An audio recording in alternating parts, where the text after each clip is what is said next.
Oil pulling ఇష్టం వచ్చినట్టు పుక్కిలిస్తూ ఉంటారు రోజు. ఆయిల్ పుల్లింగ్ కంటే చాలా చాలా మంచి, మీకు ఆయుర్వేదంలో కూడా ఒప్పుకున్న ఒక పుల్లింగ్ చెప్తా నేను. పుల్లింగ్ అంటే వాటి చెప్తా, అది ఫాలో కాండి. దీనివల్ల చాలా ఉపయోగాలు ఉంటాయి.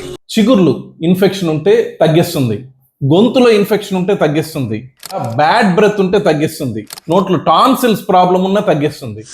ఏందని చెప్పలేదు కదా, చెప్పు. గోరువెచ్చటి నీళ్ళల్లో ఉప్పేసి పుక్కిలిచ్చి ఊయడం ఆయిల్ పుల్లింగ్ కంటే ఇది మంచిదని ఎందుకన్నానంటే, ఆయిల్ పుల్లింగ్ కి సైంటిఫిక్ ఎవిడెన్స్ అంత ఎక్కువ లేదు, కానీ మెడికల్ సైన్స్ కానీ ఆయుర్వేదం కానీ ఏదైనా సరే గోరువెచ్చటి నీళ్ళలో ఉప్పేసి పుక్కిలిచ్చి చూసేదాన్ని ఒక అద్భుతంగా చెప్తుంది.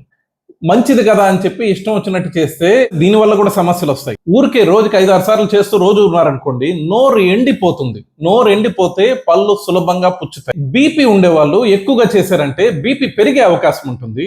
ఫైనల్ గా ఇది చేయడం వల్ల జబ్బులకి ట్రీట్మెంట్ కాదు, టెంపరరీ రిలీఫ్ ఇస్తుంది. కొన్ని డాక్టర్ దగ్గర ట్రీట్మెంట్కి పోవాల్సిందే, అది తప్పించుకోలేరు.